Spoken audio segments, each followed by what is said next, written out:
Assalamualaikum warahmatullahi wabarakatuh. Saya Bahtiar Akmal, NPM 2010045 dari kelas A, ingin mempresentasikan tugas kasus tentang hukum perikatan. Daftar isi yaitu sejarah perikatan, definisi perikatan, unsur-unsur perikatan, teori-teori perikatan, hapusnya perikatan, perikatan dalam hukum perdata, analisis kasus. Asal mula perikatan. Perikatan berasal dari bahasa Belanda verbintenis atau dalam bahasa Inggris binding. Verbintenis berasal dari perkataan bahasa Prancis obligation yang terdapat dalam Kode Sivil Prancis.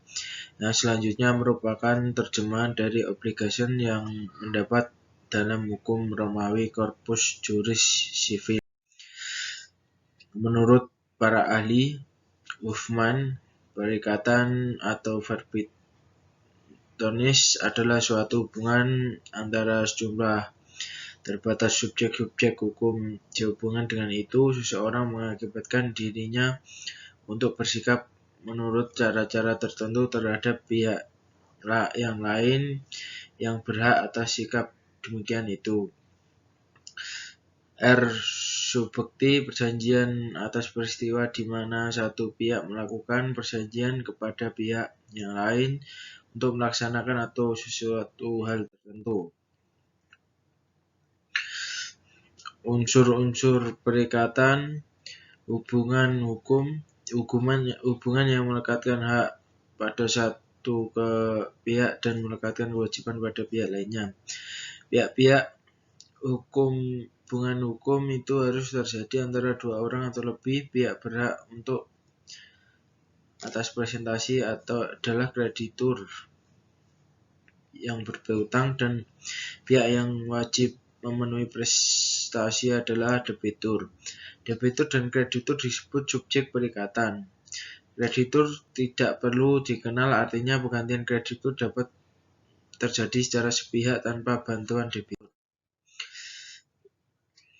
Terus unsur kekayaan, objek perbuatan adalah harta kekayaan, baik berupa benda berwujud atau benda tidak berwujud, benda bergerak atau benda tidak bergerak yang semuanya selalu dinilai dengan uang. Prestasi dalam pasal 1, 2, 3, 4 BW, tiap-tiap perikatan adalah untuk memberikan sesuatu, untuk berbuat sesuatu atau untuk tidak berbuat sesuatu. Dari rumusan pasal tersebut, prestasi dibedakan atas memberikan sesuatu, berbuat sesuatu, dan tidak berbuat sesuatu. Teori-teori perikatan. Awal mula perikatan lahir. Teori kehendak Wills Theory. Teori berinti pada faktor kehendak. Teori pernyataan Verklaring Theory. Teori ini berinti pada yang dinyatakan seseorang. Teori kepercayaan. Teori berinti pada faktor kepercayaan kedua belah pihak. Teori pernyataan Whiting's Theory.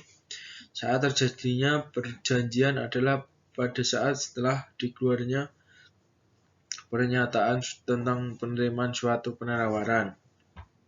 Teori pengiriman Bernstein Story.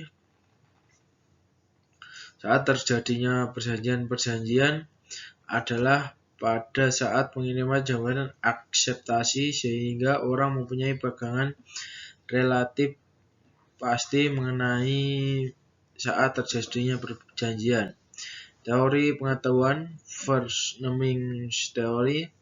Saat terjadinya perjanjian adalah pada saat jawaban akseptasi diketahui oleh orang yang menawarkan pada saat itu. Teori penerimaan Outfang's Theory. Saat terjadinya perjanjian adalah pada saat diterimanya surat jawaban dari penerima penawaran, tidak peduli apakah surat tersebut dibuka atau dibiarkan. Yang penting sudah sampai teori ini menjadi communis opinium doctorum. Faktor-faktor dihapusnya perikatan. 1. Pembayaran pasal 1382 sampai 1403 KUH Perdata. 2. Penawaran pembayaran tunai diikuti dengan penyimpanan atau konsinyasi. Pasal 1404 14012 KUH Perdata. 3. Novasi atau pembaruan utang. Pasal 1425 sampai 1435 KUH Perdata. Yang keempat, penjumpaan utang atau kompensasi. Pasal 1425 sampai 1435 KUH Perdata. Yang kelima, confusio atau percampuran utang. Pasal 1436 sampai 1437 KUH Perdata. Yang keenam, pembebasan utang. Pasal 1438 sampai 1443 KUH Perdata. Nomor 7, musnahnya barang terutang. Pasal 1444 sampai 1445 KUH Perdata. 8. Kebatalan atau pembatalan perjanjian. Pasal 1446 sampai 1456 KUH Perdata. 9. Berlakunya syarat batal. Pasal 1265 KUH Perdata. Yang ke-10, lewatnya waktu atau kadaluarsa. Pasal 1946 sampai 1993 bab 7 buku 4 KUH Perdata. Perikatan dalam hukum perdata. Dalam hukum perdata seringkali kita mendengar perikatan dan perjanjian meskipun keduanya sama-sama memiliki keterkaitan dan diatur dalam buku ketiga KUH Perdata. Perikatan dan perjanjian ada dua hal yang berbeda. Prof. Subekti dalam bukunya memberikan definisi perikatan sebagai suatu hukuman antara dua orang atau dua pihak, di mana pihak yang satu berhak menuntut suatu hal dari pihak yang lain dan pihak yang lain berkewajiban untuk memenuhi tuntutan tersebut. Sedangkan pasal 133 KUH Perdata menyebutkan bahwa perjanjian adalah suatu perbuatan dengan mana satu orang atau lebih mengikatkan dirinya terhadap satu orang lain. Bahwa perjanjian atau lebih. Dari definisi tersebut dapat terlihat bahwa perjanjian dapat menimbulkan perikatan, tapi perikatan tidak hanya ada karena perjanjian, melainkan juga hal lain, misalnya karena undang-undang. Perkara perdata pada tingkat pengadilan negeri, perkara nomor 2 garing PDT GS garing 2017 garing pengadilan negeri PBR.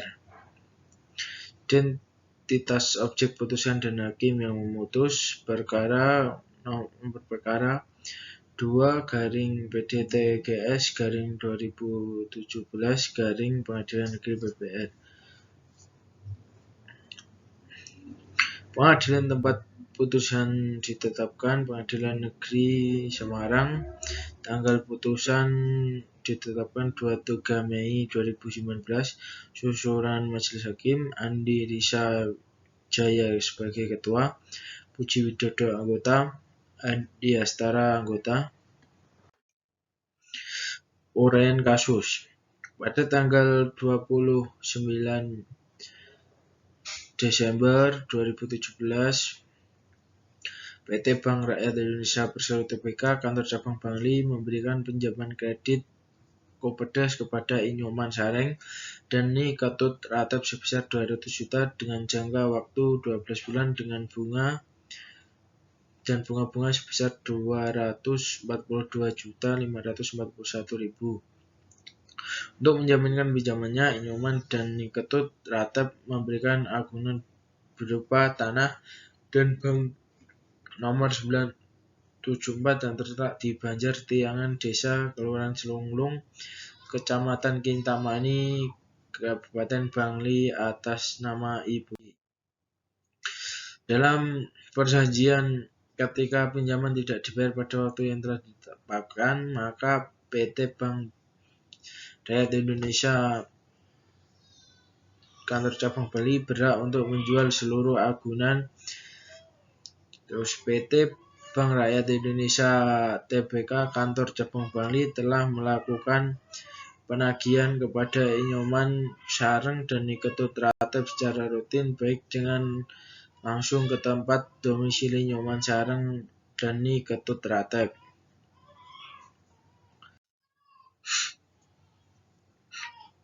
Pada tanggal 29 Desember 2017 seharusnya Nyoman Sareng dan Ketut Ratep membayar angsuran pokok pinjaman berikut. Bunganya harus dibayar kembali oleh Nyoman Sareng dan Ketut Ratep dengan pembayaran setiap bulan dalam jangka waktu 12 bulan dengan angsuran sekali lunas. Akan tetapi Nyoman Sareng dan Ketut Ratep tidak melakukan pembayaran sehingga sampai dengan saat ini penggugat dirugikan dari angsuran yang seharusnya dibayar Nyoman Sareng dan Ketut Ratep sebesar 242.541.000 sehingga mengakibatkan kredit masuk ke dalam kategori kredit macet.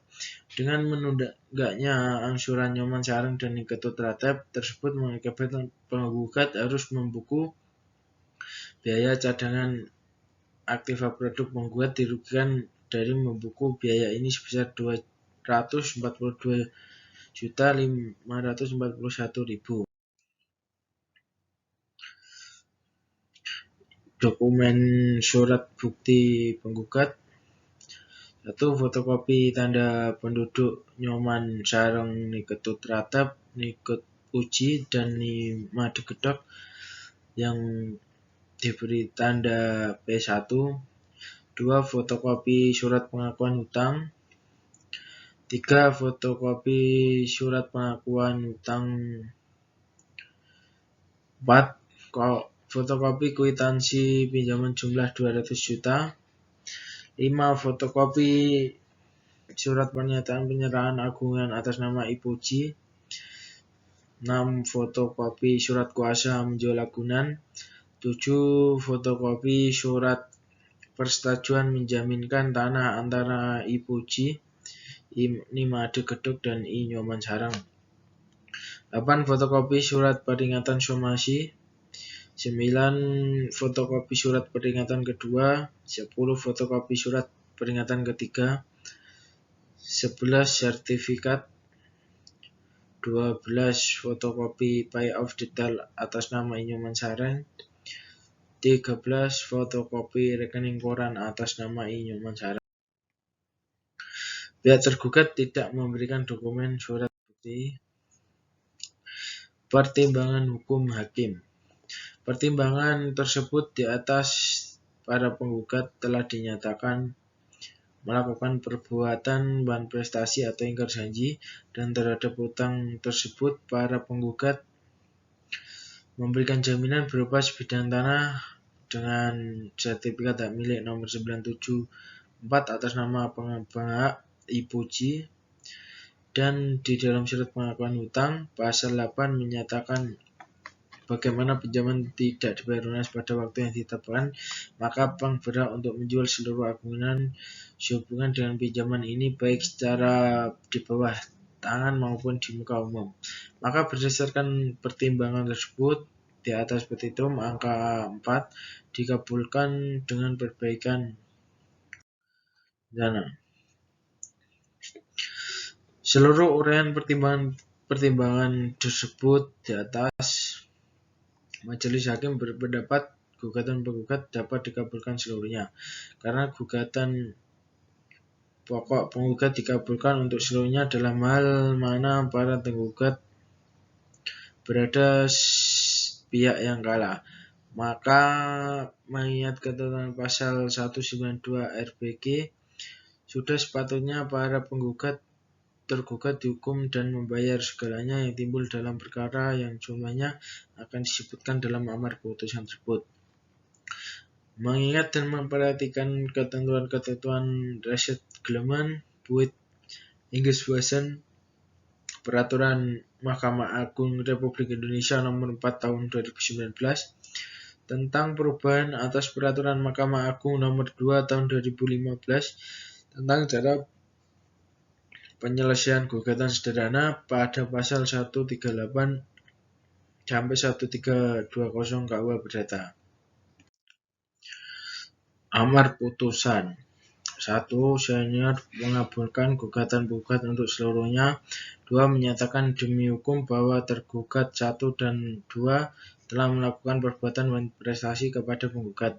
3. Menghukum tergugat 1 dan tergugat 2 untuk membayar lunas seketika tanpa syarat seluruh sisa pinjaman dan kreditnya sebesar 242.541.000. 4. Memerintahkan kepada penggugat 1 dan penggugat 2 menyerahkan tanah dan bangunan SHM nomor 974 yang menyerahkan tanah dan bangunan